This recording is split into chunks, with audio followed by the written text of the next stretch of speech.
No matter if you're new to cycling, you restart cycling, or just want a mountain bike, all you need is a mountain bike. So here's our guide on how to choose one. Alright, on my left side we have a Rock Rider ST520, my second most liked bike from Decathlon. I like the 530 more, videos up there. And to my right we have my Canyon Neuron CF8, a full suspension trail bike with 130mm front and rear air suspension, dropper post. So what's the difference and which should I buy?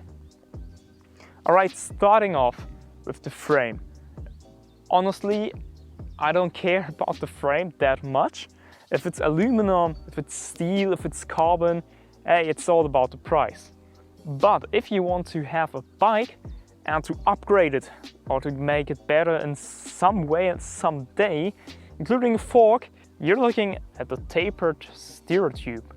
Like in the Neuron, it's wider on the bottom than on the top, and you can fit a modern fork in it.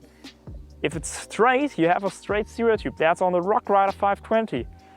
Can upgrade a fork, but it's quite hard to find a good fork which isn't tapered nowadays.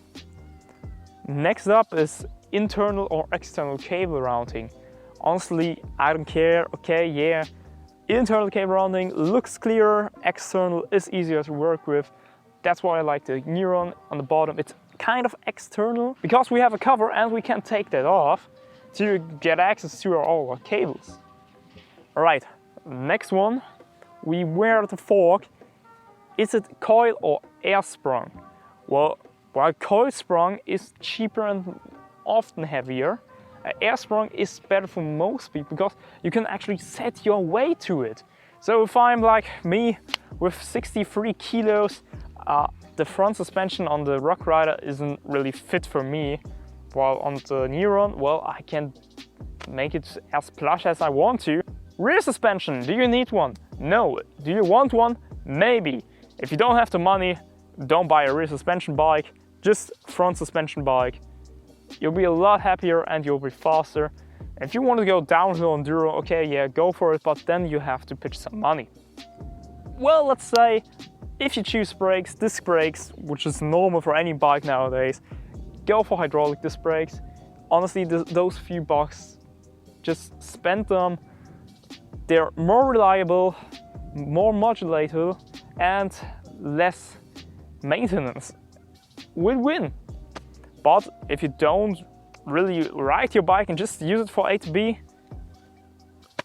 get the cheapest bike. Now, another part of the frame and of the fork is through axles or quick release.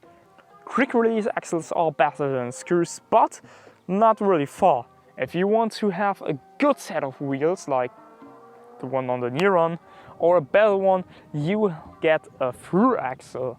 If your bike doesn't come with one, normally around maybe thousands, euros, pounds, whatever, then you will have a hard time upgrading front and rear. Front, maybe you get an axle, rear, that's when you see it, the quality. 1x12 or 3x8, honestly, if you use it for 8 to go from A to B, you don't care. Everything below 700 bucks, it's going to have at least a 2x system, if not a 3x system. Everything above, you get a 1x system. That's arguably better. The dropper seat post, no, you really don't need one. If you have the money and if you want it, go for it. I rode my hardtail with 5,000 kilometers or more without the dropper. It worked perfectly fine. If you go downhill, just open the seat post and press it in. Easy enough. The only thing you need to know about geometry though is boost. Go get a bike with boost front and rear. Normally, again, north of 1,000 euros, where you get a decent mountain bike. Okay, let's wrap it up. Steering tube, which is tapered, and axles, through axles. Well, below 1,000 euros, you will have a harder time finding those. Or 700, it's barely possible to find those. You don't need a dropper, you don't need a one bike system, although it's better if it's on there already. Fine, but you don't have to search for it. Coil or air spring, well, air usually comes in around 500 euros, so I go for the air suspension. But if you just want to ride from A to B without having worries, go check the 520 or even the 530, which again is my favorite Decathlon bike. Last but not least, if you need or want an enduro, downhill, a trail bike, cross-country bike from Carbon, sorry, you gotta pitch the money in, there's no way around.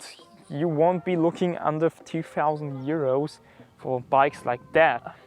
Well, I hope I could help you finding the details you need for your bike, like, again, tapered zero tube. If not, I hope it was kind of entertaining. Until next week, we'll see how we can prepare our bikes and ourselves for riding. Thanks for watching, subscribing, and until next time. Oh, I gotta bring them away. Damn it. Guys? Guys!